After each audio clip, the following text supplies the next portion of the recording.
Seringkali kita berpikir bahwa cinta adalah tentang memberi dan menerima dengan tulus.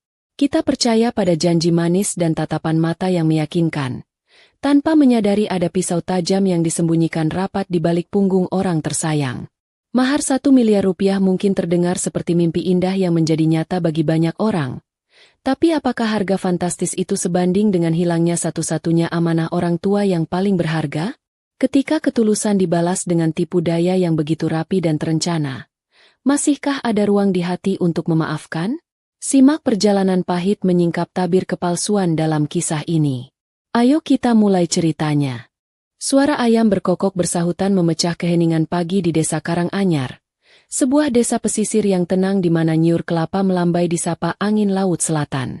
Matahari baru saja mengintip malu-malu dari ufuk timur, menyirami atap-atap rumah sederhana dengan cahaya keemasan yang hangat. Di salah satu rumah bercat putih yang asri dengan halaman luas penuh bunga melati, seorang gadis bernama Nina sedang menata rambutnya di depan cermin tua peninggalan ibunya. Nina adalah kembang desa yang dikenal bukan hanya karena paras ayunya yang khas wanita Indonesia, dengan kulit sawo matang yang eksotis dan mata bulat yang teduh, tetapi juga karena ketulusan hatinya. Sejak ibunya meninggal dunia 3 tahun lalu, Nina hidup seorang diri di rumah warisan itu. Ia bekerja sebagai pemandu wisata lokal bagi turis asing yang ingin menikmati keindahan pantai tersembunyi di desanya. Pekerjaan itulah yang mempertemukan Nina dengan Lukas, seorang pria berkebangsaan Jerman yang datang berlibur 6 bulan lalu. Pagi ini bukan pagi biasa bagi Nina. Jantungnya berdegup kencang, lebih kencang dari deburan ombak yang terdengar sayup-sayup dari kejauhan. Hari ini, Lukas berjanji akan datang bersama beberapa temannya untuk melamar Nina secara resmi. Kabar ini sudah menyebar ke seluruh penjuru desa secepat kilat. Tetangga kanan-kiri sudah sibuk membantu memasak di dapur belakang rumah Nina sejak subuh. Aroma santan, bawang goreng, dan gula merah yang dipanaskan menguar memenuhi udara, menciptakan suasana pesta yang meriah namun sakral. Nina menatap pantulan dirinya di cermin.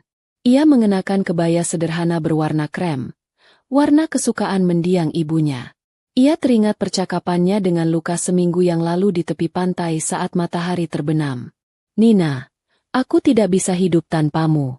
6 bulan ini adalah waktu terindah dalam hidupku. Aku ingin membawamu bersamaku, membangun hidup baru, dan menjadikanmu ratu di rumahku. Izinkan aku melamarmu minggu depan. Ucap Lukas waktu itu dengan bahasa Indonesia yang terbata-bata namun terdengar sangat manis di telinga Nina. Nina tersenyum simpul mengingat momen itu.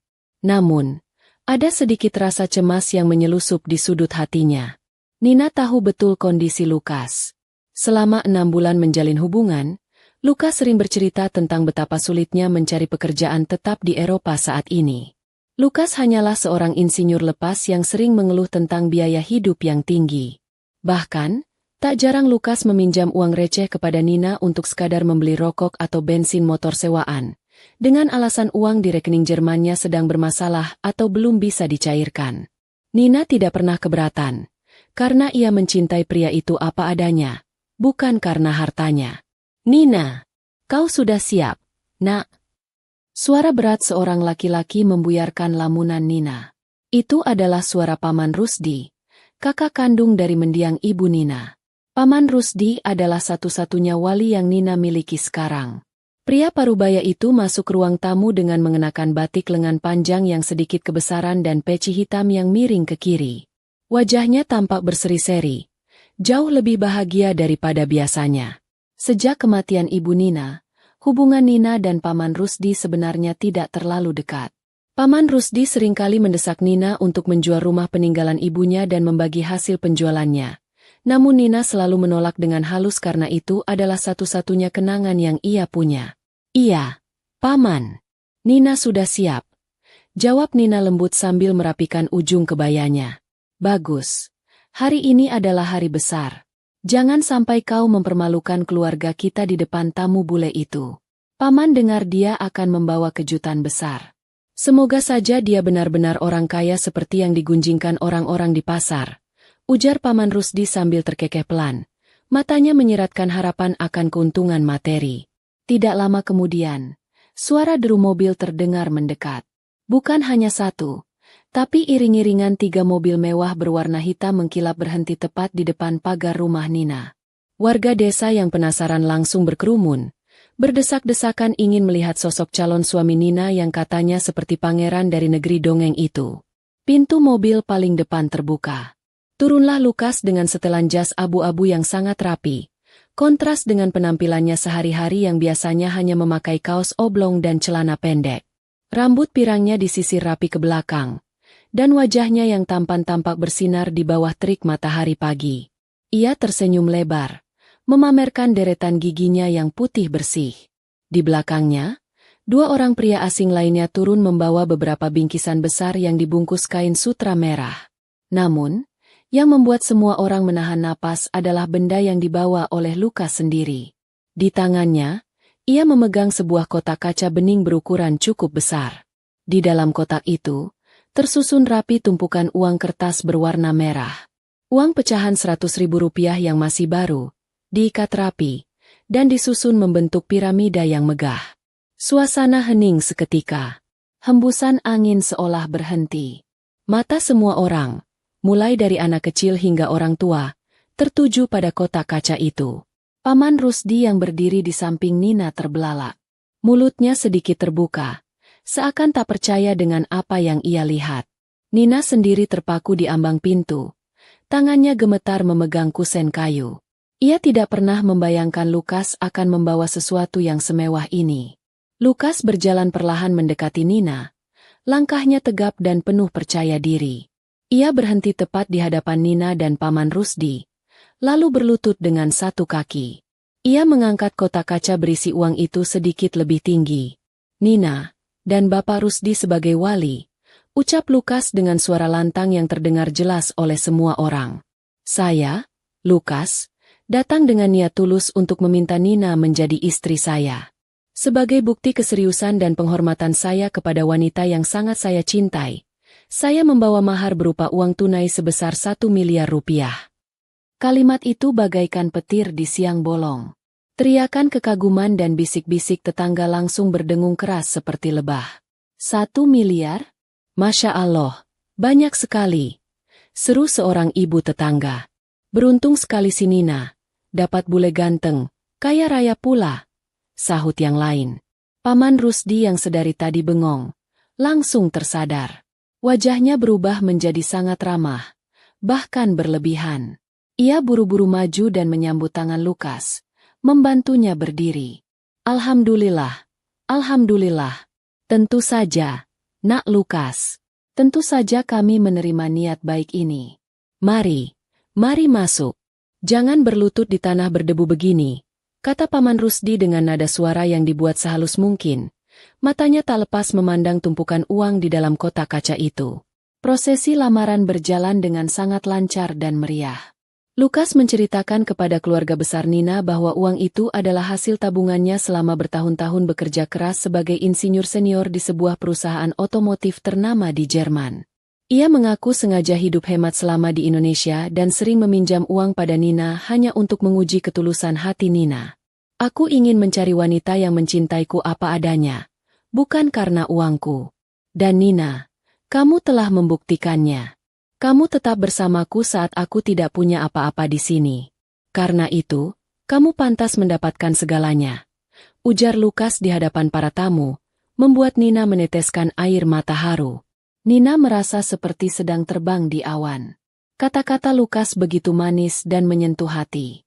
Siapa wanita yang tidak luluh diperlakukan seperti seorang putri? Ia merasa bersalah karena sempat meragukan kemampuan finansial Lukas. Ternyata, kekasihnya itu hanya sedang menyamar menjadi orang biasa. Berita tentang lamaran Nina menjadi viral hari itu juga. Foto-foto Lukas yang sedang berlutut menyerahkan kotak kaca berisi Rp1 miliar menyebar di media sosial lokal. Judul-judul berita di portal online desa pun bermunculan dengan bombastis, menyebut Nina sebagai gadis paling beruntung tahun ini. Ponsel Nina tidak berhenti bergetar menerima ucapan selamat dari teman-teman lama yang sudah bertahun-tahun tidak menyapanya. Sore harinya, setelah tamu-tamu pulang dan rumah mulai sepi, Nina duduk di beranda belakang rumahnya. Ia memandangi matahari yang mulai tenggelam di ufuk barat, melukis langit dengan warna jingga dan ungu yang mempesona. Kotak kaca berisi uang 1 miliar rupiah itu kini tersimpan aman di kamar Paman Rusdi atas saran pamannya itu, dengan alasan keamanan karena rumah Nina tidak memiliki sistem pengamanan yang canggih. Lukas sudah pulang ke hotelnya di kota bersama teman-temannya, berjanji akan kembali besok untuk mengurus berkas pernikahan di kantor urusan agama. Nina menghela napas panjang, mencoba meresapi kebahagiaan ini. Namun, entah mengapa, perasaan ganjil itu kembali muncul. Ia memutar kembali ingatan-ingatan kecil selama 6 bulan terakhir. Nina ingat betul suatu malam, Lukas pernah menangis di bahunya karena kartu kreditnya ditolak saat hendak membayar makan malam sederhana di warung tenda. Nina ingat bagaimana wajah Lukas yang pucat pasi saat menerima telepon dari seseorang yang berbicara dengan bahasa Jerman bernada tinggi dan marah-marah. Saat itu Lukas bilang itu adalah atasan yang galak. Apakah benar seorang insinyur senior dengan tabungan miliaran rupiah bisa sepanik itu hanya karena masalah kartu kredit yang macet? Dan satu hal lagi yang mengganggu pikiran Nina. Uang di dalam kotak kaca itu. Nina sempat melihat sekilas pita pengikat uang tersebut. Pita itu berlogo sebuah bank lokal di Indonesia, bukan bank internasional atau bank Jerman. Jika Lukas membawa uang tabungannya dari Jerman, bukankah seharusnya uang itu ditukar di penukaran uang asing atau ditarik secara bertahap? Kenapa uang itu terlihat seperti baru saja ditarik tunai dalam jumlah besar dari bank di kota sebelah? Mungkin aku hanya terlalu banyak berpikir, gumam Nina pelan, mencoba menepis prasangka buruknya. Mungkin dia baru saja mencairkan transferan dari luar negeri ke bank lokal di sini agar lebih mudah dibawa. Nina mencoba meyakinkan dirinya sendiri. Ia tidak ingin merusak kebahagiaannya dengan kecurigaan yang tidak berdasar. Bukankah Paman Rusdi juga sudah mengecek keaslian uang itu tadi? Pamannya yang teliti itu bahkan sempat menerawang beberapa lembar uang di bawah sinar matahari dan memastikan uang itu asli. Paman Rusdi tampak sangat bahagia. Bahkan ia sudah mulai membicarakan tentang renovasi rumah dan resepsi pernikahan besar-besaran yang akan digelar di Gedung Serbaguna Kabupaten. Angin laut bertiup semakin kencang, membawa aroma garam yang pekat. Nina merapatkan selendangnya. Ia memutuskan untuk masuk ke dalam rumah. Saat melewati kamar Paman Rusdi, ia mendengar suara pamannya sedang berbicara di telepon dengan nada suara yang direndahkan, seolah takut terdengar orang lain. Iya, aman. Semua lancar. Dia tidak curiga sama sekali. Pokoknya beres. Bagian saya jangan lupa. Iya, tenang saja. Dokumen aslinya sudah saya amankan. Langkah Nina terhenti. Jantungnya berdesir hebat. Dokumen asli? Dokumen apa yang dimaksud Paman Rusdi? Dan dengan siapa pamannya berbicara? Setahu Nina, Paman Rusdi tidak memiliki bisnis penting yang melibatkan dokumen rahasia. Apakah ini ada hubungannya dengan lamaran Lukas? Atau mungkin urusan tanah sawah milik paman sendiri? Nina ingin mengetuk pintu dan bertanya. Tapi ia urung. Ia takut dianggap tidak sopan atau terlalu ingin tahu urusan orang tua. Akhirnya, Nina memilih untuk terus berjalan menuju kamarnya sendiri. Ia masuk dan menutup pintu perlahan. Di dalam kamarnya yang sunyi, Nina duduk di tepi ranjang. Di atas meja riasnya, terdapat foto ibunya yang sedang tersenyum manis. Nina mengambil bingkai foto itu dan mengusap wajah ibunya dengan lembut. "Ibu," bisik Nina lirih. Matanya mulai berkaca-kaca. "Hari ini anakmu dilamar orang. Katanya dia kaya raya. Bu, dia bawa uang 1 miliar. Harusnya aku senang, kan? Tapi kenapa perasaanku tidak enak? Bu, kenapa rasanya ada sesuatu yang salah? Tolong beri aku petunjuk. Bu, jangan biarkan anakmu ini salah melangkah." Air mata bening menetes di pipi Nina. Rasa rindu pada ibunya bercampur aduk dengan rasa takut dan bingung. Nina teringat pesan terakhir ibunya sebelum meninggal dunia. Ibunya selalu berpesan agar Nina menjaga harga diri dan menjaga satu-satunya harta peninggalan keluarga, yaitu tanah seluas 2 hektar di pinggir pantai yang sertifikatnya disimpan rapat di dalam brankas tua di lemari ibunya. Tanah itu adalah tumpuan masa depan Nina, bekal jika suatu saat Nina membutuhkannya untuk hal yang sangat mendesak. Di dalam brankas itu juga ada perhiasan peninggalan ibunya. Tiba-tiba, sebuah pikiran melintas di benak Nina. Sejak ibunya meninggal, ia jarang sekali mengecek brankas itu. Kunci brankas selalu ia kalungkan di lehernya. Tapi ada satu kunci cadangan yang disimpan oleh Paman Rusdi sebagai antisipasi jika kunci utama hilang. Mungkin besok aku harus mengecek brankas itu, batin Nina. Sekadar untuk memastikan perhiasan ibu masih ada. Aku ingin memakai kalung ibu saat akad nikah nanti. Dengan niat itu, Nina merebahkan tubuhnya. Malam semakin larut. Suara jangkrik mulai terdengar bersahutan. Di luar sana, ombak terus menghantam karang, seolah menyuarakan kegelisahan yang sedang berkecamuk di dada Nina. Ia memejamkan mata, berharap esok pagi akan membawa jawaban atas segala keraguannya. Namun, Nina tidak tahu bahwa malam ini adalah malam terakhir baginya untuk bisa tidur dengan nyenyak. Badai yang sesungguhnya baru saja akan dimulai. Dan pusarannya ada tepat di dalam rumah ini, tersembunyi di balik senyuman manis dan tumpukan uang 1 miliar rupiah. Pagi itu, sinar matahari menerobos masuk melalui celah-celah jendela kamar Nina, membangunkan gadis itu dari tidur yang tidak terlalu nyenyak. Suara kesibukan di luar rumah sudah terdengar riuh. Tetangga-tetangga yang baik hati sudah kembali berkumpul, membantu membersihkan sisa-sisa acara lamaran kemarin dan mulai merencanakan persiapan untuk hari pernikahan. Nina duduk di tepi tempat tidur sejenak, mengumpulkan nyawanya. Ingatan tentang tumpukan uang 1 miliar rupiah di dalam kotak kaca itu kembali memenuhi benaknya. Rasanya masih seperti mimpi, namun perasaan ganjil yang menyelinap semalam belum juga pergi dari hatinya. Hari ini, Nina berencana untuk berziarah ke makam ibunya. Ia ingin menyampaikan kabar gembira ini, sekaligus memohon restu agar langkah yang diambilnya tidak salah. Setelah mandi dan berpakaian rapi dengan gamis berwarna biru muda, Nina melangkah keluar kamar. Di ruang tengah, ia berpapasan dengan Paman Rusdi yang sedang menikmati kopi hitam sambil memegang koran pagi. Wajah pamannya terlihat sangat santai. Sesekali ia bersiul kecil mengikuti irama lagu dangdut yang terdengar dari radio tetangga. "Mau kemana pagi-pagi begini, Nina?" tanya Paman Rusdi tanpa mengalihkan pandangan dari korannya. "Nina mau ke makam ibu sebentar. Paman, mau kirim doa dan kasih kabar kalau Nina sudah dilamar," jawab Nina pelan sambil membenahi kerudungnya. Paman Rusdi menurunkan korannya sedikit, menatap keponakannya itu dengan tatapan yang sulit diartikan. "Baguslah, bilang sama ibumu. Anak gadisnya sekarang sudah jadi orang kaya. Tidak perlu lagi capek-capek jadi pemandu wisata panas-panasan. Oh ya, jangan lama-lama. Nanti siang Lukas mau datang lagi. Katanya mau bahas tanggal pernikahan." Nina mengangguk pelan, lalu berpamitan. Langkah kakinya terasa ringan saat menyusuri jalan setapak menuju pemakaman desa yang terletak di atas bukit kecil, tidak jauh dari pantai. Angin laut berhembus lembut, menggoyangkan ilalang di pinggir jalan. Sesampainya di pusara ibunya yang teduh di bawah pohon Kamboja, Nina bersimpuh.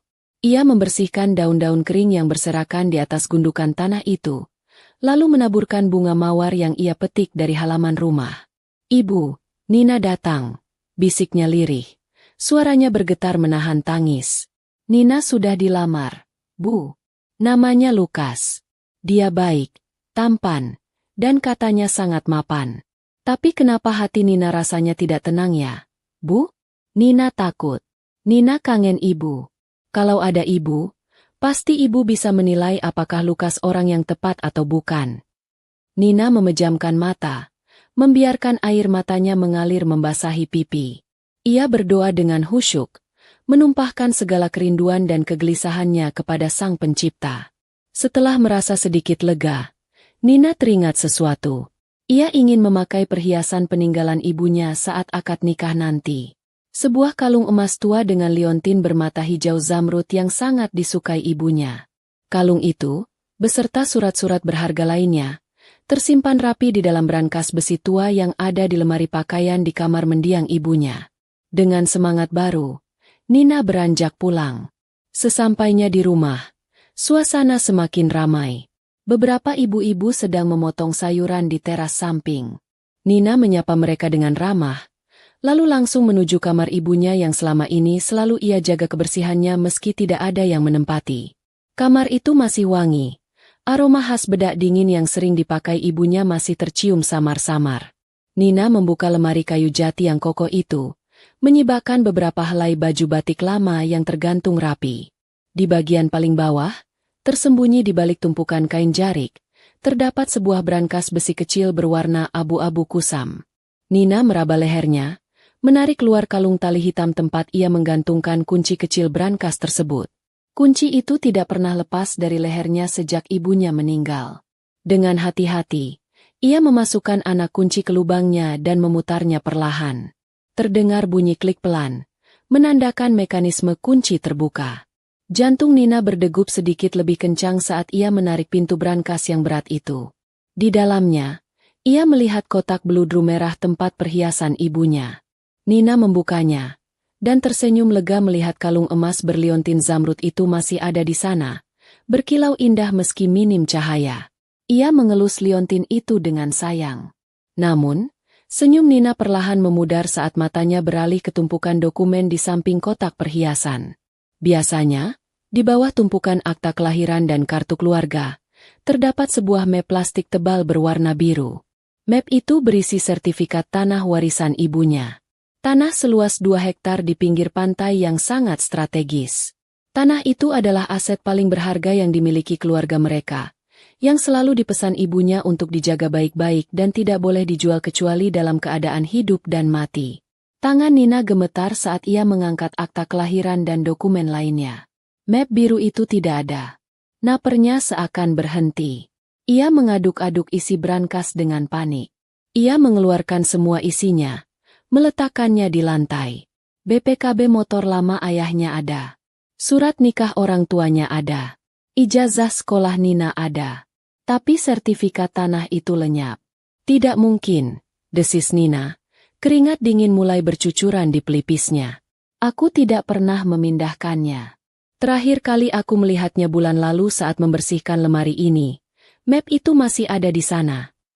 Nina memeriksa sekali lagi, bahkan meraba bagian dalam brankas sampai ke sudut-sudutnya, berharap map itu terselip atau menempel di dinding brankas. Nil, ruang besi itu kosong melompong selain dokumen-dokumen yang berserakan di lantai. Pikiran Nina langsung tertuju pada satu orang. Paman Rusdi. Hanya Paman Rusdi yang memiliki kunci cadangan brankas ini. Ibunya mempercayakan kunci duplikat itu kepada kakaknya dengan alasan keamanan.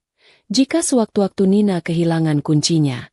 Dengan langkah tergesa-gesa dan napas memburu, Nina keluar dari kamar ibunya sambil membawa kotak perhiasan itu. Ia mencari Paman Rusdi. Pria itu tidak ada di ruang tengah. Nina mencarinya ke teras depan, dan menemukan pamannya sedang merokok sambil mengobrol dengan salah satu tetangga pria. Paman, panggil Nina. Suaranya terdengar sedikit tinggi, membuat tetangga yang sedang mengobrol menoleh kaget. Paman Rusdi menoleh. Keningnya berkerut melihat wajah keponakannya yang pucat pasi. Ada apa, Nina? Kenapa teriak-teriak begitu? Tidak enak didengar tetangga. Maaf, Paman.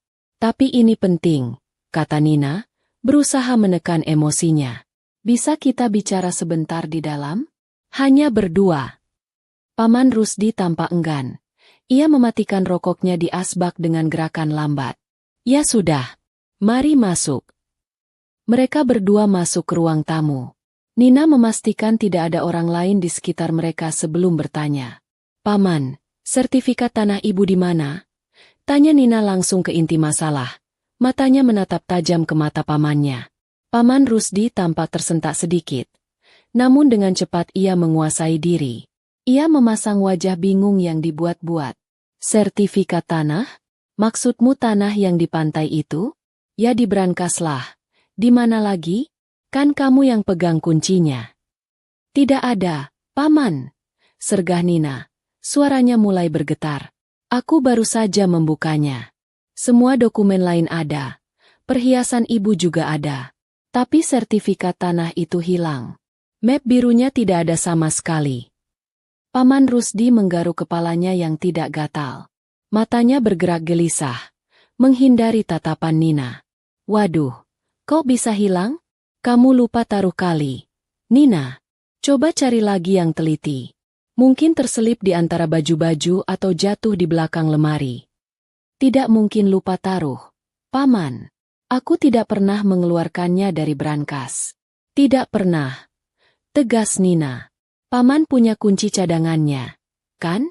Apa paman pernah membuka brankas itu tanpa sepengetahuan Nina? Wajah Paman Rusdi memerah padam, antara marah dan gugup. Hei, Nina, kamu menuduh pamanmu sendiri mencuri? Lancang sekali mulutmu. Paman ini yang mengurus kamu sejak ibumu meninggal. Kunci itu paman simpan baik-baik di laci meja paman. Tidak pernah paman sentuh-sentuh. Lagian buat apa paman ambil sertifikat itu?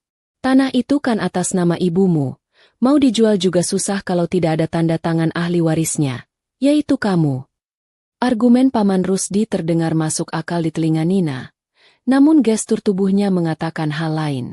Keringat yang mengalir di leher pamannya. Tangannya yang gemetar saat menyalakan rokok baru. Semua itu tidak luput dari pengamatan Nina. Tapi Nina tidak punya bukti. Ia hanya bisa menelan ludah. Menahan rasa frustrasi yang membuncah di dadanya. Aku tidak menuduh, Paman. Aku hanya bertanya. Itu warisan ibu satu-satunya. Kalau hilang, bagaimana nasib Nina nanti? Suara Nina melembut, berubah menjadi rintihan keputusasaan.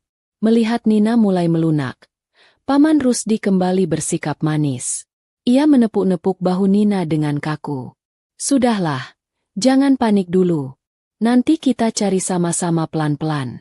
Mungkin kamu memang lupa. Namanya juga manusia. Yang penting sekarang fokus dulu ke pernikahanmu. Jangan sampai masalah sepele begini merusak suasana bahagia. Lukas sebentar lagi datang. Hapus air matamu itu. Jelek dilihat calon suami kalau matanya bengkak. Belum sempat Nina menjawab. Suara klakson mobil terdengar dari depan rumah. Itu mobil Lukas. Paman Rusdi langsung bergegas keluar menyambut tamu agung itu, meninggalkan Nina yang masih terpaku di ruang tamu dengan hati yang berkecamuk. Masalah sepele? Bagaimana mungkin hilangnya sertifikat tanah seluas 2 hektar dianggap masalah sepele? Nina menarik napas panjang, berusaha menenangkan dirinya. Ia tidak boleh terlihat kacau di depan Lukas. Ia harus mencari tahu kemana perginya sertifikat itu, tapi ia harus melakukannya dengan hati-hati. Lukas masuk ke dalam rumah dengan senyum lebar. Namun kali ini senyumnya tidak mencapai matanya. Ada gurat kelelahan dan ketegangan di wajah bule itu. Ia mengenakan kemeja linen putih yang sedikit kusut. Berbeda dengan penampilannya yang selalu rapi kemarin. Halo, sayang. Sapa Lukas sambil memeluk Nina singkat. Aroma parfum maskulin bercampur bau rokok menguar dari tubuhnya. Bagaimana tidurmu semalam? Bermimpi indah tentang masa depan kita. Nina memaksakan senyum. Iya, Lukas. Tidurku nyenyak. Kamu sendiri bagaimana? Lukas tidak menjawab pertanyaan Nina. Ia malah langsung duduk di sofa dan memberi isyarat agar Paman Rusdi ikut duduk. Begini, sayang, Pak Rusdi. Ada hal penting yang harus aku bicarakan. Ini soal tanggal pernikahan. Kenapa dengan tanggalnya? Nak Lukas, bukankah kita sepakat bulan depan? Tanya Paman Rusdi antusias. Lukas menggeleng cepat. Wajahnya berubah serius. Tidak bisa bulan depan. Harus minggu depan. Paling lambat hari Minggu besok lusa akad nikahnya harus sudah dilaksanakan. Minggu depan? Pekik Nina kaget. Lukas, itu terlalu cepat. Kita belum siap apa-apa. Berkas-berkas ke KUA juga butuh waktu untuk diurus. Apalagi kamu warga negara asing. Tidak mungkin selesai dalam 3 hari. Lukas menggebrak meja pelan, membuat Nina tersentak. Sifat penyabarnya yang selama ini Nina kenal seolah menguap begitu saja. Nina, tolong mengerti. Visaku bermasalah. Izin tinggalku akan habis 2 minggu lagi. Kalau kita tidak menikah minggu depan, aku harus pulang ke Jerman untuk mengurus perpanjangan, dan itu bisa memakan waktu berbulan-bulan. Kamu mau kita terpisah lagi? Kamu mau rencana kita gagal? Nada suara Lukas meninggi. Matanya melotot menatap Nina. Ini pertama kalinya Lukas membentak Nina. Gadis itu terdiam, ketakutan melihat perubahan drastis pada tunangannya. Tapi Lukas, Adat di sini tidak bisa sembarangan. Tetangga juga butuh diundang dengan layak. Cicit Nina pelan. Persetan dengan adat, potong Lukas kasar. Lalu ia menyadari kekasarannya dan menarik napas panjang, mencoba melembutkan suaranya kembali. Ia meraih tangan Nina, menggenggamnya erat, terlalu erat hingga terasa sakit. Maafkan aku, sayang. Aku cuma stres. Aku tidak mau kehilangan kamu. Aku sudah keluar uang banyak. Maksudku, aku sudah berkorban banyak untuk bisa sampai di tahap ini. Tolonglah, turuti kemauanku kali ini saja. Kita nikah siri dulu atau nikah agama dulu secara sederhana minggu depan. Yang penting sah. Resepsinya bisa menyusul nanti setelah urusan visaku beres. Bagaimana? Nina menatap Lukas dengan bingung. Ada sesuatu yang sangat mendesak dalam sorot mata pria itu. Bukan sorot mata penuh cinta yang merindu, melainkan sorot mata ketakutan dan kepanikan, seolah-olah ia sedang dikejar oleh sesuatu, atau seseorang. Paman Rusdi yang sedari tadi diam, tiba-tiba angkat bicara. Ide bagus itu. Saya setuju dengan Nak Lukas. Yang penting sah dulu secara agama. Biar tidak jadi fitnah kalau kalian sering jalan berdua. Urusan surat-surat negara bisa diurus belakangan lewat jalur belakang. Nanti paman yang bantu carikan kenalan orang dalam. Yang penting akad dulu minggu depan. Nina menatap paman Rusdi dan Lukas bergantian. Keduanya seolah sudah bersekongkol. Pamannya yang biasanya sangat menjunjung tinggi gengsi dan ingin pesta besar, tiba-tiba setuju dengan pernikahan yang terburu-buru dan sederhana. Dan Lukas yang selalu berkata ingin memberikan pesta pernikahan impian Bak Putri Raja untuk Nina, kini malah memaksa menikah secepat kilat. Ada apa ini sebenarnya? Batin Nina menjerit. Tapi paman, bagaimana dengan persiapan catering? Baju pengantin? Tamu undangan? Nina mencoba mencari alasan lain. Halah, itu gampang. Catering bisa pesan di warung Bu Marni, baju sewa saja yang ada. Tamu cukup keluarga inti dan tetangga dekat. Uang 1 miliar dari Nak Lukas itu kan masih utuh. Ambil saja sedikit buat biaya mendadak ini. Sisanya simpan buat masa depan kalian, kata Paman Rusdi dengan entengnya. Lukas mengangguk setuju. Benar, sayang. Uang itu untuk kamu. Pakai saja. Aku tidak mau menunggu lagi. Aku ingin kamu jadi milikku secepatnya. Jangan buat aku kecewa. Nina, ingat, aku sudah membuktikan keseriusanku dengan mahar itu. Kalimat terakhir Lukas terdengar seperti ancaman halus di telinga Nina. Ia merasa terpojok. Di satu sisi, sertifikat tanah ibunya hilang dan pamannya bersikap mencurigakan. Di sisi lain, calon suaminya berubah menjadi temperamental dan memaksanya menikah dalam hitungan hari. Nina merasa seperti boneka yang sedang ditarik-tarik benangnya oleh dua dalang yang sedang menyembunyikan skenario besar. Baiklah, ucap Nina akhirnya dengan suara lemah. Menyerah karena tidak tahu harus berbuat apa lagi saat ini. Kalau memang itu yang terbaik, aku ikut saja. Lukas langsung tersenyum puas. Senyum kemenangan yang membuat bulu kuduk Nina meremang. Ia mencium punggung tangan Nina. Terima kasih, sayang. Kamu memang wanita terbaik. Kamu tidak akan menyesal memilihku. Sore itu berlalu dengan kesibukan baru yang lebih gila. Paman Rusdi sibuk menelepon sana-sini untuk mengatur pernikahan kilat. Lukas pamit pulang lebih awal dengan alasan harus bertemu klien. Penting untuk urusan pekerjaan terakhirnya sebelum cuti menikah. Sepeninggal mereka, Nina kembali masuk ke kamar. Ia duduk di lantai, bersandar pada pintu lemari ibunya.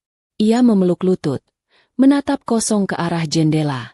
Firasatnya semakin kuat mengatakan bahwa ada benang merah antara hilangnya sertifikat tanah dan desakan pernikahan yang tiba-tiba ini. Tanah itu dijual. Bisik sebuah suara kecil di kepala Nina. Tanah itu dijual untuk mendapatkan uang 1 miliar itu. Pikiran itu begitu mengerikan hingga membuat Nina mual. Jika benar begitu, berarti Lukas bukanlah orang kaya. Berarti uang mahar yang dipuja-puja satu kampung itu adalah uang hasil curian dari harta Nina sendiri. Dan Paman Rusdi? Apakah tega paman kandungnya sendiri bersekongkol menipu keponakannya yang yatim piatu? Nina menggeleng kuat-kuat. Ia harus membuktikannya. Ia tidak bisa hanya menduga-duga.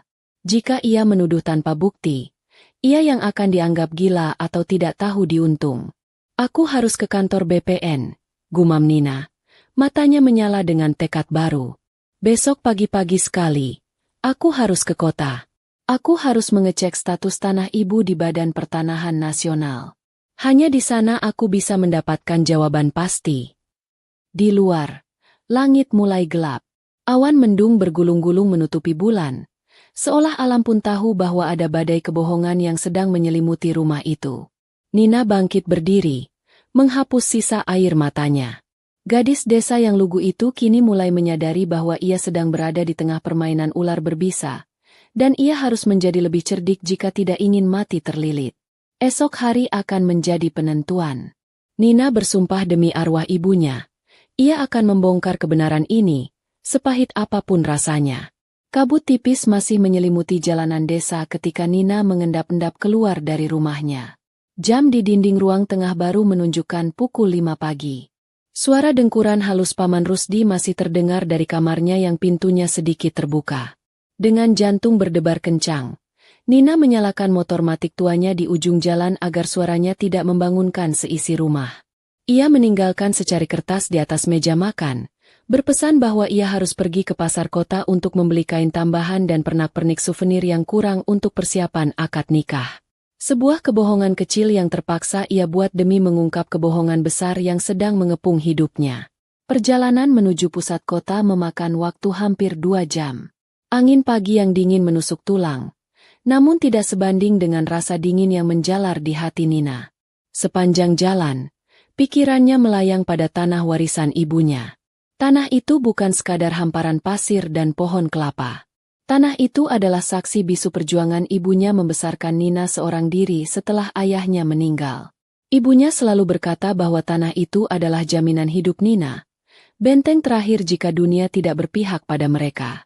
Dan sekarang, benteng itu terancam runtuh oleh orang-orang yang seharusnya melindunginya. Sesampainya di kota, Nina langsung memacu motornya menuju kantor Badan Pertanahan Nasional. Gedung pemerintah itu tampak kaku dan mengintimidasi dengan cat putihnya yang mulai mengelupas di beberapa bagian. Nina memarkir motornya dan merapikan jilbabnya yang sedikit berantakan terkena angin. Ia menarik napas dalam-dalam, mencoba mengumpulkan sisa-sisa keberanian yang ia miliki. Suasana di dalam kantor pelayanan masih cukup sepi karena jam operasional baru saja dibuka. Nina mengambil nomor antrean dan duduk di kursi tunggu yang terbuat dari besi dingin. Ia meremas-remas tas tangannya. Matanya tak lepas menatap layar monitor yang menampilkan nomor urut panggilan. Setiap bunyi denting panggilan membuat jantungnya melompat. Nomor antrean A05. Silakan ke loket 2. Suara mesin pemanggil terdengar. Itu nomor Nina. Dengan langkah gemetar, ia berjalan menuju loket. Di sana duduk seorang petugas wanita paruh baya dengan kacamata tebal yang tergantung di lehernya. Petugas itu menatap Nina dengan ramah namun formal. "Selamat pagi, Mbak. Ada yang bisa dibantu?" tanya petugas itu. "Selamat pagi, Bu," jawab Nina. Suaranya terdengar parau. Ia berdeham sedikit untuk menjernihkan tenggorokannya. "Saya ingin mengecek status kepemilikan tanah, Bu. Ini fotokopi sertifikat lama dan kartu tanda penduduk saya. Tanah itu atas nama ibu saya, almarhumah Ibu Sarah."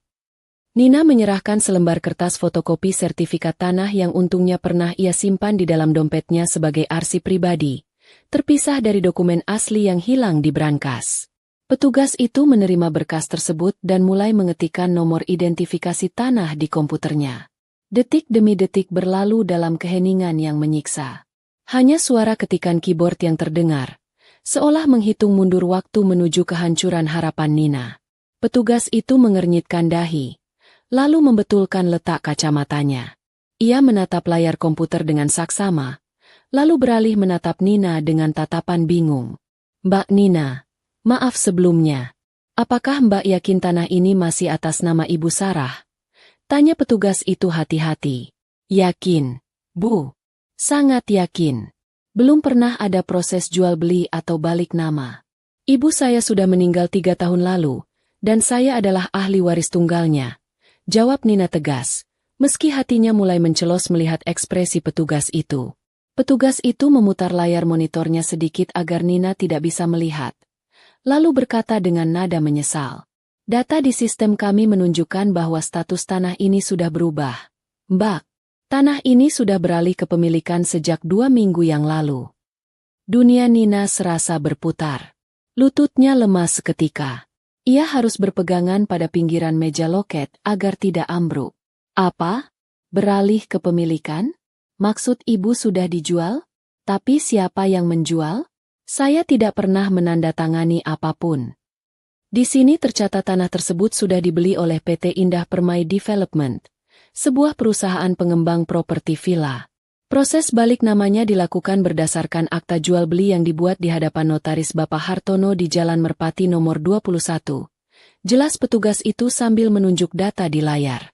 Air mata Nina mulai menggenang. Ketakutan terbesarnya terbukti. Tanah itu benar-benar sudah dijual. Hilang sudah warisan ibunya. Hilang sudah kenangan masa kecilnya. Namun, di tengah rasa hancur itu, api kemarahan mulai menyala. Ia harus tahu siapa yang berani melakukan ini. Terima kasih, Bu. Ucap Nina singkat. Tanpa menunggu jawaban petugas yang tampak prihatin, Nina langsung berbalik dan berlari kecil keluar dari gedung itu. Tujuan selanjutnya adalah kantor notaris Hartono. Letaknya tidak terlalu jauh dari kantor Badan Pertanahan Nasional. Hanya sekitar 10 menit perjalanan. Nina memacu motornya dengan pikiran kalut. Ia tidak peduli dengan klakson kendaraan lain yang memperingatkannya karena menyalip terlalu nekat. Yang ada di kepalanya hanyalah satu hal, mencari bukti. Kantor notaris Hartono adalah sebuah ruko 2 lantai yang terlihat mewah dengan pintu kaca besar dan papan nama berwarna emas. Nina mendorong pintu kaca itu dengan kasar. Hawa dingin dari pendingin ruangan langsung menerpa wajahnya. Kontras dengan keringat dingin yang membasahi tubuhnya. Seorang resepsionis muda dengan seragam rapi menyapanya. Selamat pagi. Ada yang bisa dibantu? Saya ingin bertemu Pak Hartono. Ini soal akta jual beli tanah di Desa Karanganyar atas nama Ibu Sarah, kata Nina dengan napas terengah-engah. Maaf, Mbak. Pak Hartono sedang ada sidang di luar kota. Mbak bisa bicara dengan asisten beliau, Mas Andre, yang menangani berkas tersebut. Kebetulan Mas Andre ada di ruangan arsip, jawab resepsionis itu. Setelah menunggu beberapa menit, seorang pria muda berkacamata keluar menemui Nina. Ia memperkenalkan diri sebagai Andre. Nina langsung mengutarakan maksud kedatangannya. Ia mengaku sebagai keponakan pemilik tanah yang ingin memastikan kelengkapan berkas karena merasa ada yang janggal, tanpa mengungkapkan identitas aslinya sebagai ahli waris yang dicurangi agar pihak notaris tidak curiga dan menutup-nutupi data. Oh, tanah di pinggir pantai itu ya? Iya, saya ingat betul transaksinya. Itu transaksi cepat. Pembelinya, pihak pengembang, sangat antusias karena lokasinya strategis, kata Andre sambil membuka lemari arsip dan mengambil sebuah map tebal. Boleh saya lihat berkasnya, Mas? Terutama surat kuasanya. Soalnya bibi saya bilang dia tidak bisa hadir saat itu karena sakit. Pancing Nina, mencoba mengarang cerita. Iya, betul. Ibu Sarah, maaf, maksud saya ahli warisnya, Mbak Nina, tidak hadir saat penandatanganan. Beliau diwakili oleh pamannya dengan membawa surat kuasa yang sudah ditandatangani di atas meterai. Sebentar, ini berkasnya. Andre menyodorkan map itu ke hadapan Nina. Tangan Nina gemetar saat membuka lembaran demi lembaran dokumen itu. Di sana, terlampir fotokopi kartu tanda penduduk milik Paman Rusdi dan fotokopi kartu tanda penduduk miliknya sendiri. Dari mana Paman Rusdi mendapatkan fotokopi kartu identitas Nina?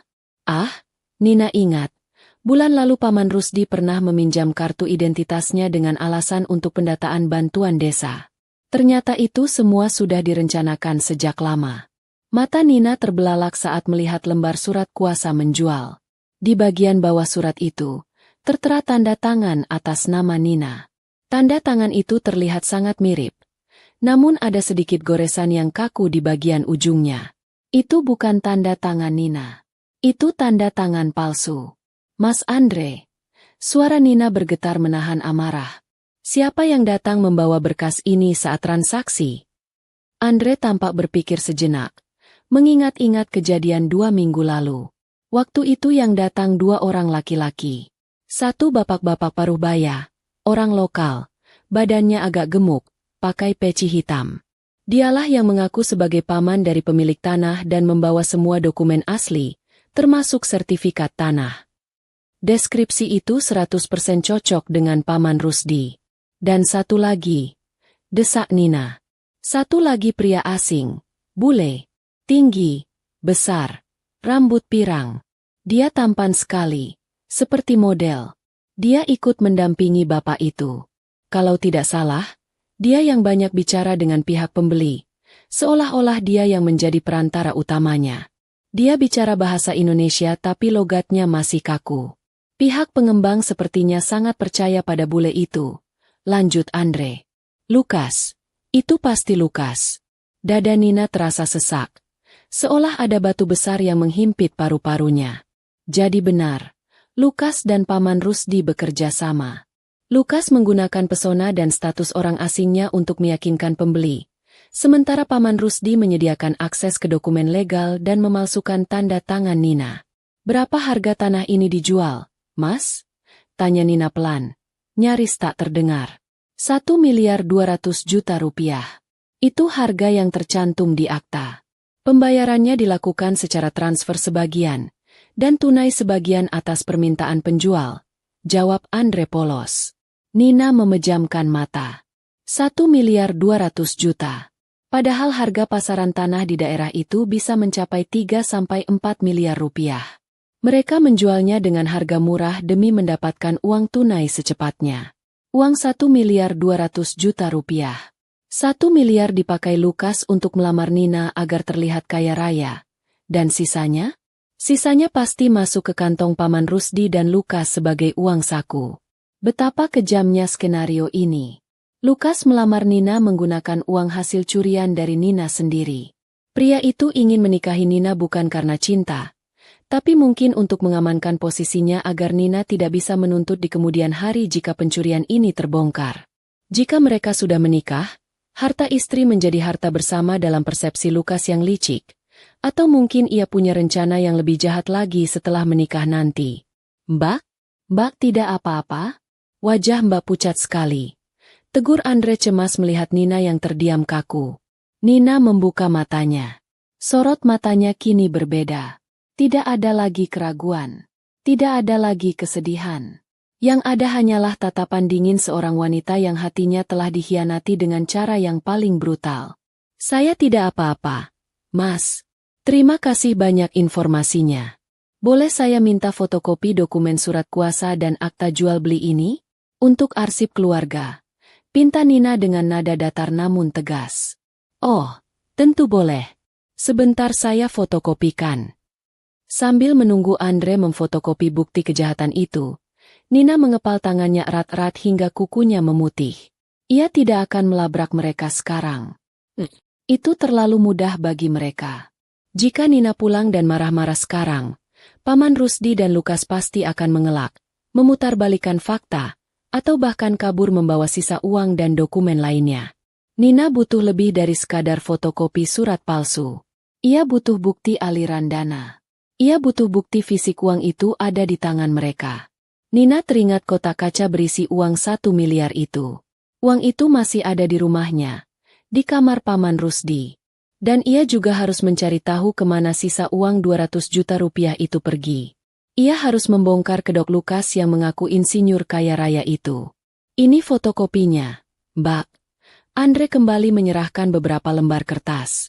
Nina menerimanya dan memasukkannya ke dalam tas dengan hati-hati seolah itu adalah benda paling berharga di dunia. Terima kasih, Mas Andre. Anda sangat membantu. Nina berjalan keluar dari kantor notaris dengan langkah tegap. Matahari sudah tinggi. Sinarnya terik menyengat kulit. Namun Nina tidak merasakannya. Pikirannya sudah menyusun rencana. Hari ini juga, ia akan menjadi detektif untuk hidupnya sendiri. Ia akan pulang, bersikap manis seolah tidak tahu apa-apa, dan menunggu momen yang tepat untuk menghancurkan panggung sandiwara yang telah mereka bangun. Di perjalanan pulang, Nina mampir ke sebuah toko elektronik kecil. Ia membeli sebuah alat perekam suara mini berbentuk pena dan sebuah kamera pengintai kecil yang bisa disembunyikan di kancing baju. Uang tabungannya yang tidak seberapa ia habiskan hari itu demi mendapatkan alat-alat tersebut. Tunggu aku, Lukas. Tunggu aku, Paman. Gumam Nina di balik helmnya. Deru motornya membelah jalanan aspal yang panas. Kalian pikir aku gadis desa bodoh yang bisa ditipu dengan wajah tampan dan tumpukan uang kertas? Kalian salah besar. Kalian baru saja membangunkan harimau tidur. Sesampainya di rumah, hari sudah siang. Paman Rusdi sedang duduk santai di teras sambil merokok. Wajahnya tampak sangat puas. Melihat Nina datang, ia langsung menegakkan duduknya. Lama sekali kamu, Nina? Ke pasar atau kemana? Lukas tadi menelepon.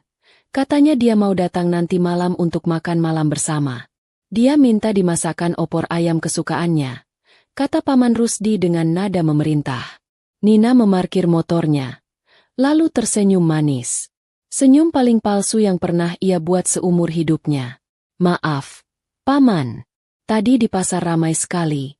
Harus tawar-menawar kain biar dapat murah. Iya, nanti Nina masakan opor ayam yang paling enak buat Lukas. Kan calon suami harus diservis dengan baik. Paman Rusdi tertawa senang mendengar jawaban Nina. Nah, begitu dong. Itu baru keponakan Paman. Jadilah istri yang penurut, biar suamimu makin sayang dan uang belanjamu makin banyak. Nina mengangguk, lalu masuk ke dalam rumah. Di dalam kamarnya, ia melempar tasnya ke atas kasur. Ia mengeluarkan lembaran fotokopi dari notaris tadi dan menyembunyikannya di bawah kasur, tempat yang tidak akan terpikirkan oleh siapapun. Kemudian ia mengeluarkan alat perekam suara yang baru dibelinya. Ia mengetesnya sebentar. Berfungsi dengan baik. Malam ini, Lukas akan datang. Malam ini, Nina akan memulai aksi balas dendamnya. Ia akan mencari cara untuk mengakses barang-barang pribadi Lukas. Ia harus tahu di mana sisa uang itu dan bukti transfer dari pengembang. Koper Lukas. Ya? Nina ingat Lukas selalu membawa tas kerja kulit berwarna coklat yang tidak pernah ia lepas. Tas itu pasti menyimpan rahasia lain. Nina menatap cermin. Wajahnya terlihat lelah, tapi matanya menyala tajam. Ia memoles sedikit bedak dan lipstik agar tidak terlihat pucat. Ia harus tampil cantik malam ini. Cantik dan mematikan. Permainan dimulai. Bisiknya pada pantulan dirinya sendiri di cermin. Matahari telah sepenuhnya tenggelam di ufuk barat, digantikan oleh selimut malam yang pekat. Di dapur rumah Nina, aroma santan yang mendidih bercampur dengan harum serai dan daun jeruk memenuhi udara. Nina sedang mengaduk panci besar berisi opor ayam, masakan kesukaan Lukas. Gerakan tangannya teratur, namun pikirannya melayang jauh. Setiap putaran sendok sayur di dalam panci seolah memutar kembali kepingan-kepingan kebohongan yang baru saja ia temukan hari ini. Di ruang tengah, Paman Rusdi sedang sibuk menata meja makan. Ia mengeluarkan piring-piring keramik terbaik peninggalan Ibu Nina yang jarang sekali dipakai. Paman Rusdi bersenandung kecil. Suasana hatinya tampak sangat riang. Bagi Paman Rusdi, malam ini adalah perayaan awal kesuksesannya. Ia merasa rencananya berjalan mulus tanpa hambatan, tidak menyadari bahwa keponakan yang ia anggap lugu itu kini sedang memegang pisau dapur dengan genggaman yang sangat erat, membayangkan memotong jaring-jaring tipu daya yang menjeratnya. Nina, jangan lupa sambal goreng atinya. Lukas suka yang agak pedas, kan? Seru Paman Rusdi dari ruang tengah. Iya, Paman. Ini sudah siap, sahut Nina. Ia berusaha menormalkan suaranya, menekan getaran amarah yang siap meledak kapan saja. Tak lama kemudian, suara deru mobil terdengar berhenti di depan pagar. Nina mematikan kompor. Jantungnya berdegup kencang, bukan karena kasmaran seperti biasanya, melainkan karena adrenalin seorang pemburu yang melihat mangsanya datang. Ia mengintip dari balik tirai jendela dapur. Lukas turun dari mobil suaannya. Penampilannya malam ini terlihat sedikit berantakan namun tetap mempesona. Ia mengenakan kemeja biru tua yang lengan panjangnya digulung hingga siku, memperlihatkan jam tangan emas yang melingkar di pergelangan tangannya. Di tangan kanannya, Ia menjinjing sebuah tas kerja kulit berwarna coklat tua yang terlihat tebal dan berat. Tas itu. Nina memicingkan matanya. Tas itu tidak pernah lepas dari Lukas setiap kali ia datang berkunjung belakangan ini. Biasanya Nina tidak peduli, mengira itu hanya berisi laptop atau berkas pekerjaan insinyurnya. Namun malam ini, tas itu terlihat seperti peti harta karun yang menyimpan kunci dari semua misteri. "Selamat malam, keluargaku," sapa Lukas dengan suara baritonnya yang khas saat memasuki rumah. Ia merentangkan tangannya, memeluk Paman Rusdi sekilas, lalu matanya mencari-cari sosok Nina. Nina keluar dari dapur dengan senyum yang sudah ia latih di depan cermin selama 1 jam terakhir. Senyum manis, patuh, dan penuh cinta. "Selamat malam, Lukas. Kamu tepat waktu. Makanannya baru saja matang." Lukas menghampiri Nina, mengecup keningnya dengan lembut. "Aroma masakanmu selalu membuatku rindu rumah. Sayang, di Jerman, susah sekali mencari opor ayam seenak buatanmu." "Ah, kamu bisa saja," jawab Nina tersipu pura-pura. Matanya melirik sekilas ke tas kulit yang kini diletakkan Lukas di atas sofa, tepat di samping tempat duduknya. Lukas meletakkannya dengan hati-hati, seolah tas itu berisi bom yang bisa meledak jika terguncang. "Duduklah dulu, Nak Lukas. Saya buatkan teh manis hangat dulu ya," kata Paman Rusdi ramah. "Terima kasih, Pak Rusdi. Tapi sepertinya saya butuh ke kamar mandi sebentar. Udara di luar sangat panas dan lembab. Saya merasa lengket sekali. Boleh saya numpang cuci muka dan ganti baju? Kebetulan saya bawa kaos ganti di mobil," pinta Lukas sambil mengibas-ngibaskan kerah kemejanya yang basah oleh keringat. "Oh, tentu saja. Anggap saja rumah sendiri. Kamar mandi ada di belakang, dekat dapur. Handuk bersih ada di gantungan," jawab Paman Rusdi antusias. Lukas mengangguk berterima kasih. Ia berdiri, lalu menatap tas kulitnya sejenak. Ada keraguan di matanya. Ia melirik Paman Rusdi dan Nina. Mungkin ia merasa aman karena berada di rumah calon istrinya dan sekutunya sendiri. Akhirnya, ia meninggalkan tas itu di sofa dan berjalan menuju kamar mandi di bagian belakang rumah. "Aku ambil baju ganti di mobil dulu sebentar," kata Lukas sebelum berbelok ke belakang. Nina melihat kesempatan emas itu terbentang di depan matanya. Paman Rusdi sedang sibuk di dapur membuat teh. Lukas sedang berjalan ke mobil lalu ke kamar mandi. Ruang tengah kosong. Hanya ada Nina dan tas kulit itu. Dengan langkah cepat dan tanpa suara seperti kucing, Nina mendekati sofa. Ia berlutut di depan tas kulit itu. Tangannya gemetar hebat saat menyentuh permukaan kulit tas yang dingin. Tas itu terkunci. Bukan kunci gembok biasa, melainkan kunci kombinasi 3 digit angka yang tertanam di gespernya. Nina menelan ludah. Waktunya tidak banyak. Mungkin hanya 5 atau 10 menit sebelum Lukas selesai mandi. Ia memutar otak. Apa sandinya? Lukas adalah orang yang narsis namun juga romantis dengan caranya sendiri. Orang seperti dia biasanya menggunakan angka-angka yang memiliki arti sentimental agar mudah diingat. Nina mencoba tanggal lahir Lukas. 1, 9, 8. Klik. Terkunci. Nina mencoba tanggal hari ini. 2, 1, 0. Klik. Terkunci. Salah lagi. Keringat dingin mulai mengalir di pelipis Nina. Suara air keran yang dinyalakan terdengar dari kamar mandi. Itu artinya Lukas sudah mulai membasuh diri. Waktu semakin menipis. "Ayo berpikir, Nina. Berpikir." Batinnya menjerit. Lalu ia teringat ucapan Lukas saat melamarnya kemarin. 6 bulan ini adalah waktu terindah dalam hidupku. 6 bulan lalu. Tanggal mereka resmi berpacaran. Tanggal 14 Juli. Lukas selalu merayakan tanggal itu setiap bulannya dengan membelikan Nina coklat atau bunga. Lukas sangat terobsesi dengan tanggal itu. Jari-jari Nina yang gemetar memutar roda angka. 1, 4, 7. Klik. Bunyi itu terdengar sangat kecil, namun bagi telinga Nina, itu terdengar seperti ledakan meriam. Gesper tas terbuka. Nina menahan napas. Ia menoleh ke arah dapur dan kamar mandi untuk memastikan situasi aman. Paman Rusdi masih terdengar mengaduk gelas dengan sendok. Suara guyuran air masih terdengar dari kamar mandi. Aman. Dengan hati-hati, Nina mengangkat penutup tas. Isi tas itu membuat mata Nina terbelalak lebar. Tidak ada laptop. Tidak ada berkas proyek insinyur. Yang ada adalah tumpukan uang tunai. Gepokan uang pecahan Rp100.000 dan Rp50.000 yang diikat karet gelang, ditumpuk tidak beraturan. Nina menaksir jumlahnya mungkin sekitar 200 juta rupiah. Ini pasti sisa uang hasil penjualan tanah itu. Uang sisa setelah 1 miliarnya dipamerkan di dalam kotak kaca. Tapi Nina butuh lebih dari sekadar uang tunai. Ia butuh dokumen. Ia butuh bukti tertulis yang mengaitkan Lukas dengan penjualan tanah itu. Tangannya mengaduk-aduk bagian dalam tas dengan cepat namun hati-hati agar tidak mengubah posisi barang terlalu banyak. Di selipan kantong bagian dalam, jari Nina menyentuh sebuah amplop coklat besar. Ia menariknya keluar.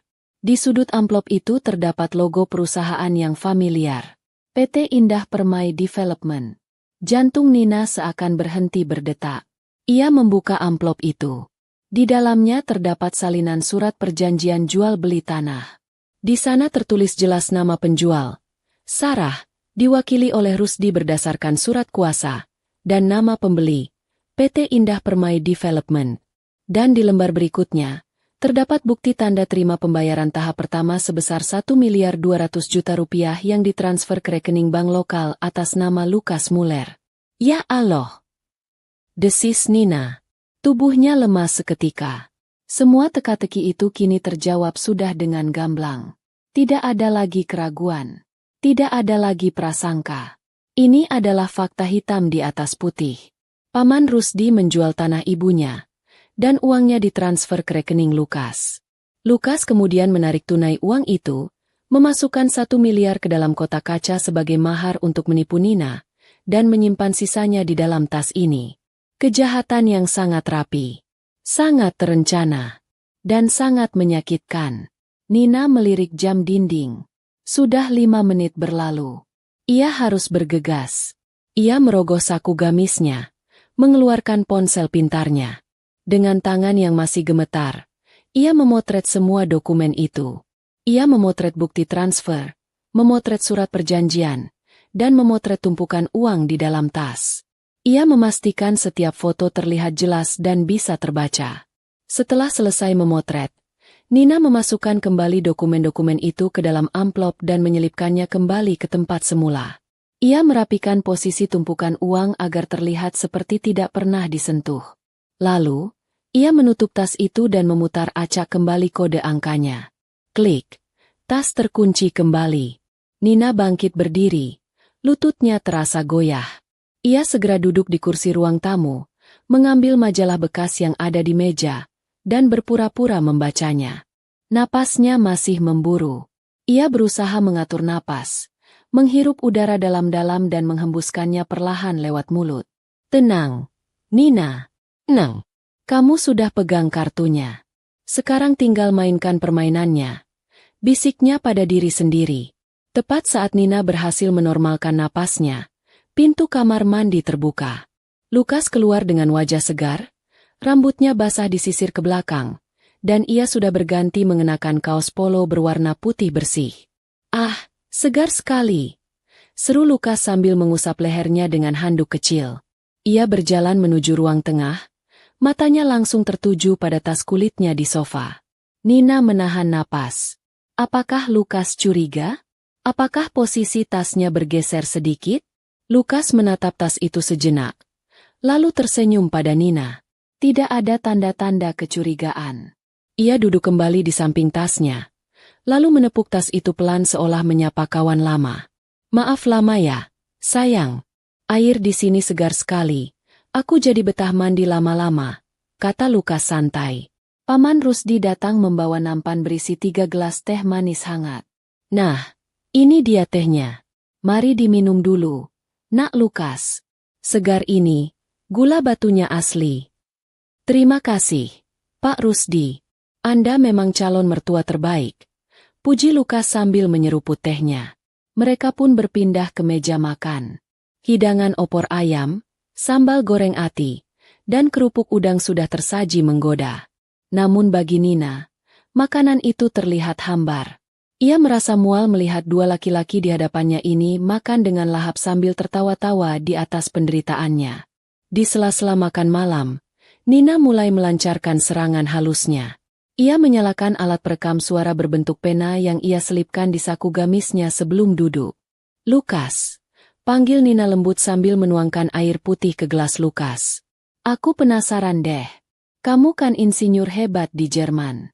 Memangnya proyek apa yang kamu kerjakan di sana sampai bisa menabung uang sebanyak itu?" Lukas berhenti mengunyah sejenak. Ia tampak sedikit kaget dengan pertanyaan Nina yang tiba-tiba. Namun dengan cepat ia menguasai diri. Ia meletakkan sendoknya, lalu memasang wajah bangga yang dibuat-buat. "Oh, itu proyek rahasia perusahaan otomotif besar. Sayang, aku mendesain sistem aerodinamis untuk mobil sport terbaru. Gajinya memang besar, tapi tekanannya juga tinggi. Makanya aku butuh liburan ke Indonesia, dan bertemu bidadari sepertimu," jawab Lukas lancar, seolah sudah menghafal naskah drama. "Wah, hebat sekali ya," puji Paman Rusdi sambil menggeleng-gelengkan kepala kagum. "Pantas saja uangnya banyak. Kalau di sini, kerja seumur hidup jadi petani juga belum tentu dapat 1 miliar. Nina tersenyum tipis. "Lalu, bagaimana dengan keluargamu di Jerman? Apa mereka tahu kamu mau menikah minggu depan? Kok kamu tidak pernah video call dengan mereka?" Pertanyaan ini membuat Lukas tersedak sedikit.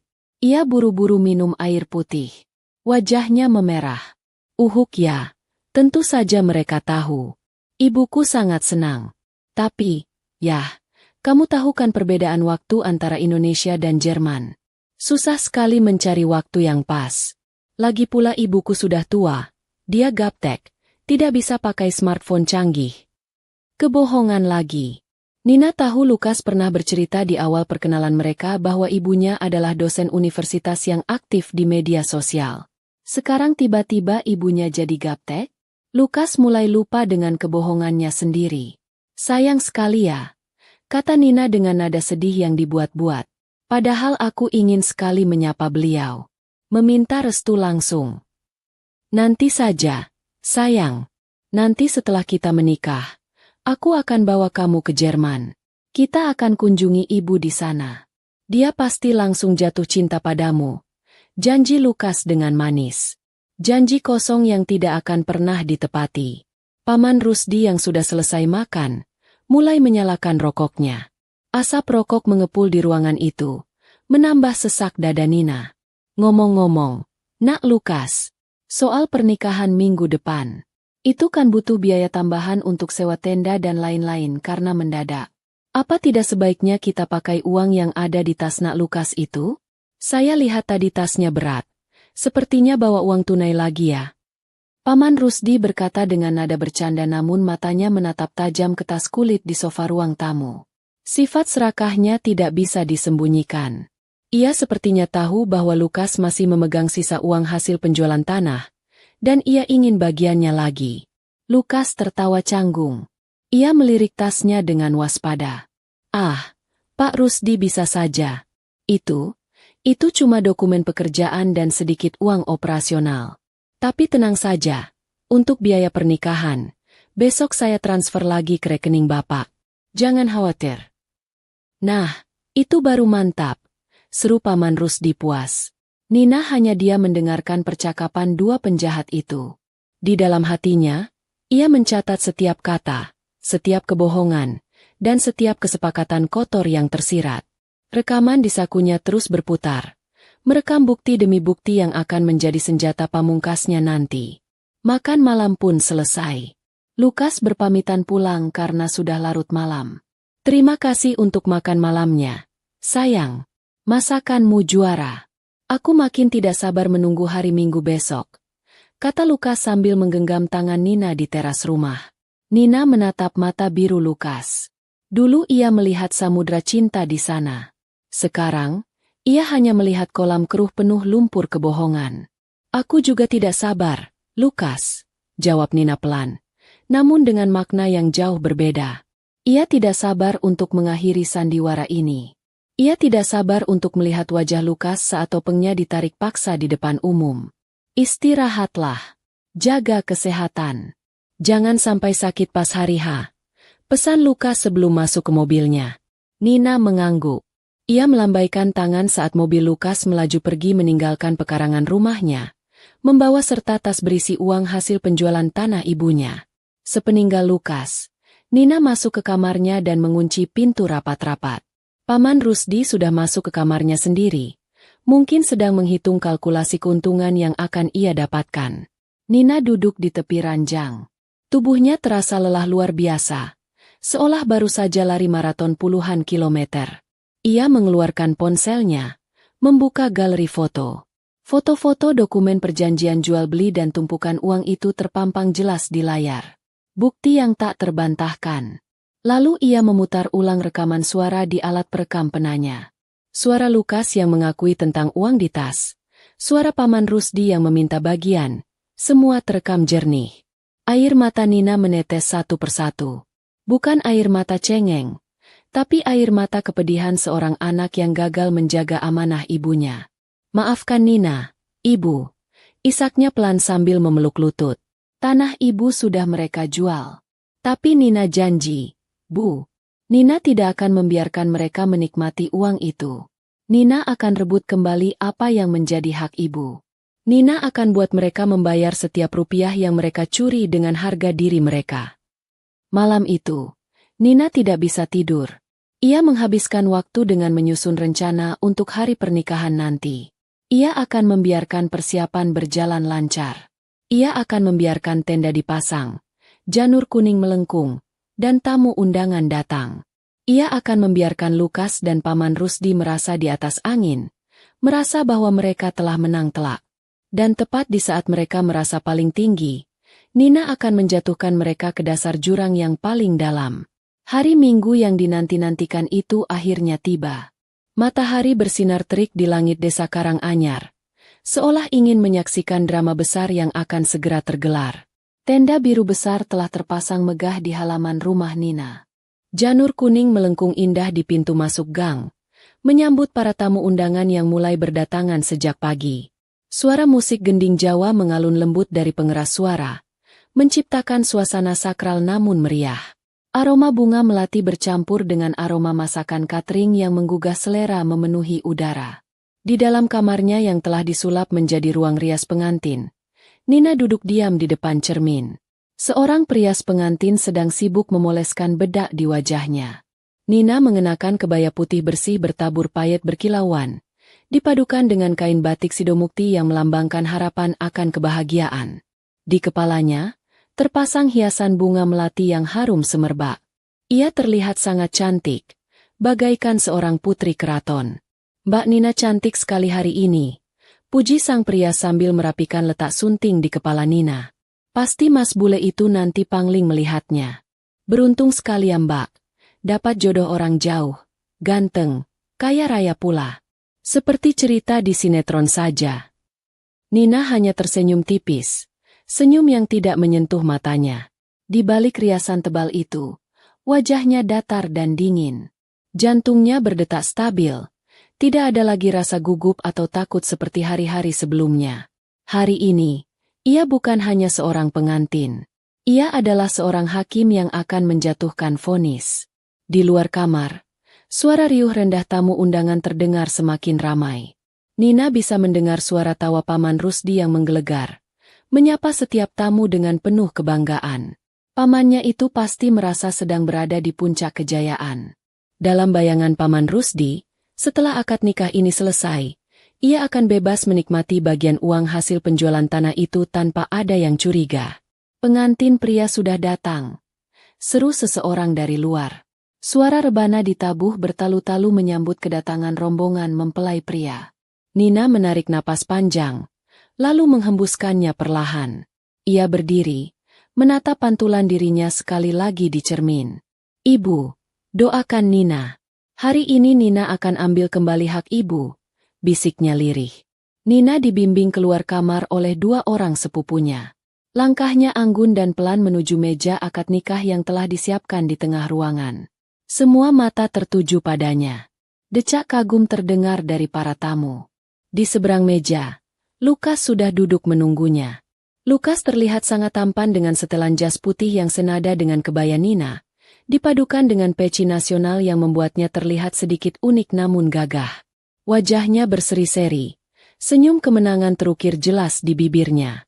Di sampingnya, kotak kaca berisi uang 1 miliar rupiah itu diletakkan di tempat yang paling mencolok, menjadi pusat perhatian semua orang. Paman Rusdi duduk di sisi meja sebagai wali nikah. Wajahnya tampak tegang namun bahagia.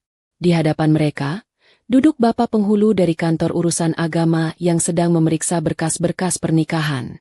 Nina duduk di samping Lukas. Pria itu menoleh dan berbisik pelan.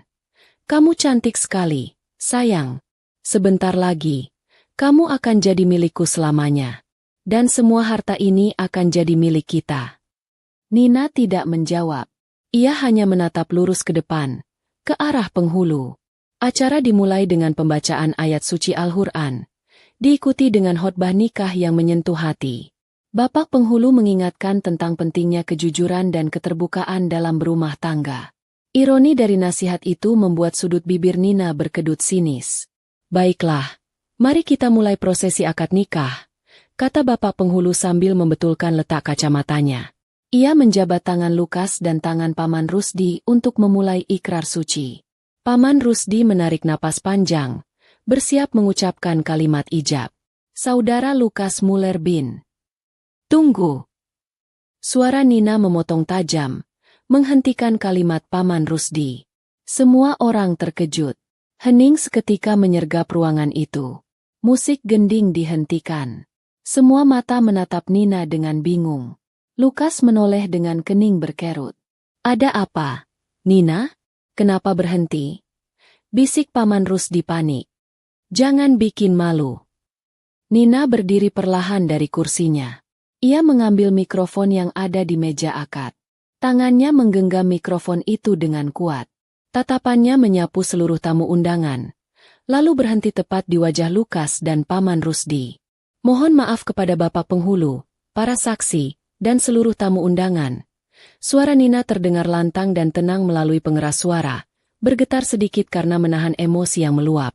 "Sebelum akad nikah ini dilanjutkan, ada hal sangat penting yang harus saya sampaikan. Sebuah kebenaran yang harus dibuka di sini, di hadapan semua orang, agar tidak ada fitnah di kemudian hari." Lukas mulai gelisah. Ia mencoba memegang tangan Nina. "Sayang, apa yang kamu lakukan? Duduklah, kita selesaikan dulu akadnya." Nina menepis tangan Lukas dengan kasar. Ia mundur selangkah, menjauh dari pria itu. "Jangan sentuh saya," bentak Nina, membuat Lukas terlonjak kaget. Tamu undangan mulai berbisik-bisik.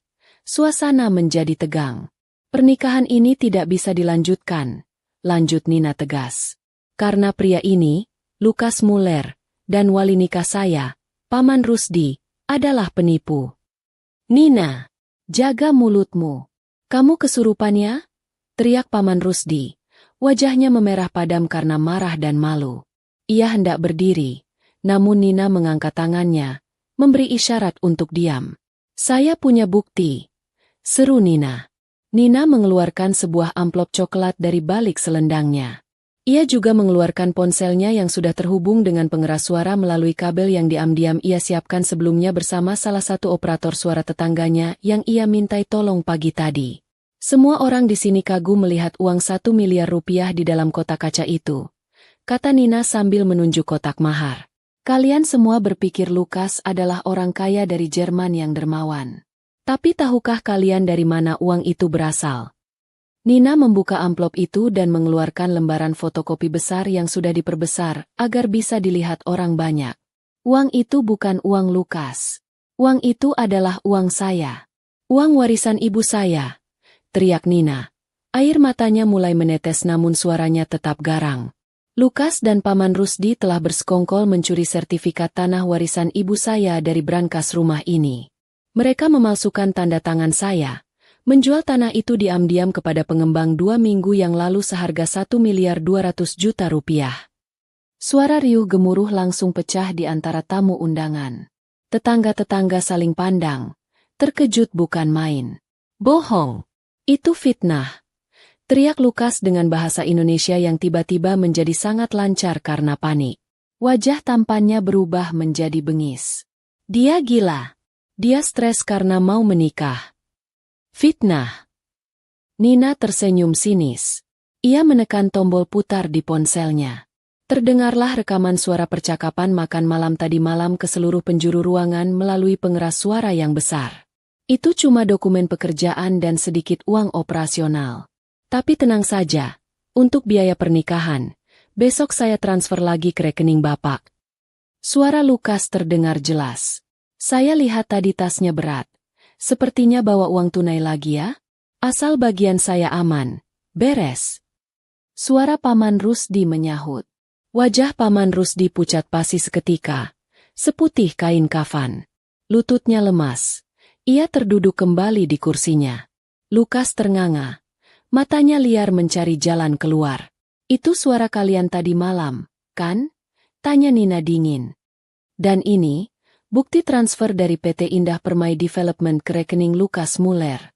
Saya temukan di tas Lukas. Dan sertifikat tanah atas nama Ibu Sarah sudah beralih nama tanpa sepengetahuan saya. Tamu undangan mulai marah. Beberapa pemuda desa sudah berdiri, mengepung area pelaminan. Mereka tidak terima warga desa mereka ditipu mentah-mentah oleh orang asing dan kerabatnya sendiri. Kurang ajar. Penipu. Teriak salah satu warga. Lukas yang menyadari situasinya sudah gawat, mencoba nekat. Ia melompati meja akad nikah, hendak lari menuju mobilnya yang terparkir di depan. Ia mendorong bapak penghulu hingga terjengkang. Minggir. Minggir kalian orang kampung bodoh. Teriak Lukas sambil mendorong tamu undangan yang menghalanginya. Namun, langkahnya terhenti di pintu gerbang. Sebuah mobil patroli polisi berwarna abu-abu sudah menghadang di sana. 3 orang polisi berseragam lengkap turun dengan sigap. Di belakang mereka, berdiri Mas Andre, asisten notaris yang kemarin ditemui Nina, dan seorang pejabat dari Badan Pertanahan Nasional. Nina memang telah bergerak cepat pagi tadi, melaporkan semuanya ke polisi dengan membawa bukti-bukti awal, dan meminta mereka datang tepat saat akad nikah untuk menangkap basah pelaku beserta barang buktinya. Diam di tempat. Jangan bergerak. Bentak kepala polisi sambil mengacungkan tangan ke arah Lukas. Lukas terdiam kaku. Nyalinya ciut seketika melihat aparat hukum. 2 orang polisi langsung meringkus Lukas, memelintir tangannya ke belakang dan memakaikan borgol besi yang dingin. Lukas meronta-ronta sambil memaki dalam bahasa Jerman yang kasar, namun tidak ada yang peduli. Sementara itu, di pelaminan, Paman Rusdi mencoba menyelinap pergi lewat pintu belakang. Namun naas, ia sudah dihadang oleh para tetangga yang marah. Paman Rusdi diseret kembali ke depan. Ia menangis tersedu-sedu, bersimpuh di kaki Nina. Nina, ampun Nina. Paman khilaf. Paman cuma diajak dia. Paman dipaksa. Rata Paman Rusdi. Air mata dan ingusnya bercampur menjadi satu. Hilang sudah wibawa yang tadi pagi ia pamerkan.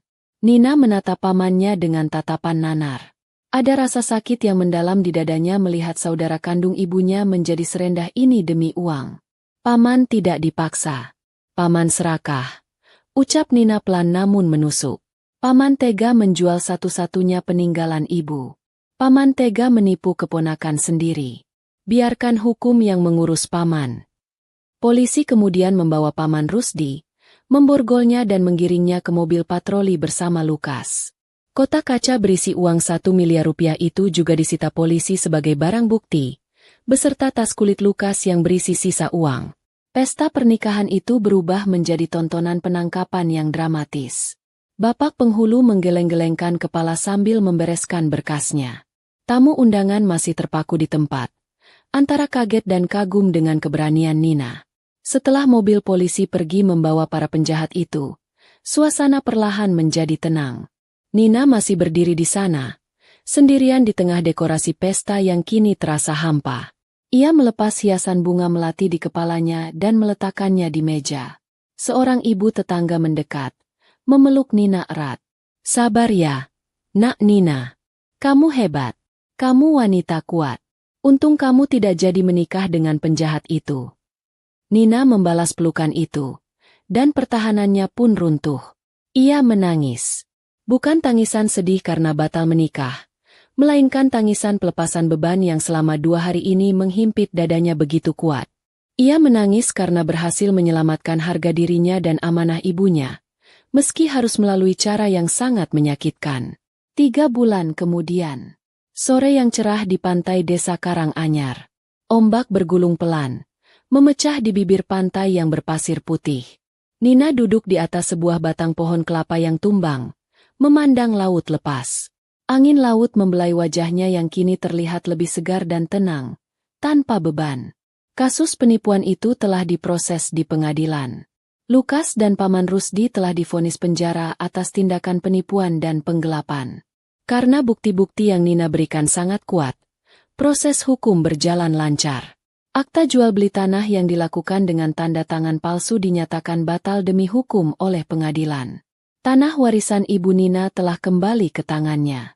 Status kepemilikannya sudah dipulihkan kembali atas nama Ibu Sarah, dan kini sedang dalam proses balik nama resmi ke Nina sebagai ahli waris tunggal yang sah. Uang 1 miliar lebih yang disita polisi dikembalikan kepada pihak pengembang sebagai bentuk pengembalian dana transaksi yang batal, meskipun pihak pengembang harus menelan kerugian administrasi karena kecerobohan mereka sendiri tidak memverifikasi penjual dengan benar. Nina tidak mengambil sepeser pun uang itu. Ia tidak butuh uang haram. Ia hanya butuh tanah ibunya kembali. Nina bangkit berdiri, berjalan menyusuri batas tanahnya yang luas. Di kejauhan, ia melihat plang nama yang dulu dipasang oleh pengembang kini sudah dicabut dan diganti dengan papan kayu sederhana bertuliskan, tanah milik pribadi. Ia tersenyum. Bukan senyum kemenangan yang angkuh, tapi senyum kedamaian. Ia belajar banyak dari kejadian ini. Ia belajar bahwa cinta tidak seharusnya buta. Ia belajar bahwa harta yang paling berharga bukanlah uang 1 miliar, melainkan kejujuran, harga diri, dan keberanian untuk memperjuangkan kebenaran. Nina mengambil segenggam pasir, lalu membiarkannya lolos perlahan dari sela-sela jarinya, terbawa angin kembali ke bumi. "Ibu, tanah ini aman sekarang," bisiknya pada angin. "Nina akan menjaganya. Nina akan mengelolanya sendiri. Mungkin Nina akan membangun penginapan kecil di sini, dengan hasil keringat Nina sendiri. Tanpa tipu daya, tanpa kebohongan." Matahari perlahan tenggelam, menyisakan semburat jingga di langit. Nina melangkah pulang dengan hati yang ringan. Ia tahu, hidupnya baru saja dimulai kembali. Bukan sebagai korban penipuan, tapi sebagai wanita mandiri yang tangguh, penjaga warisan, dan pemilik takdirnya sendiri. Dan di desa kecil itu, namanya akan dikenang bukan sebagai gadis yang hampir dinikahi bule kaya, melainkan sebagai gadis pemberani yang membongkar kejahatan di hari pernikahannya sendiri.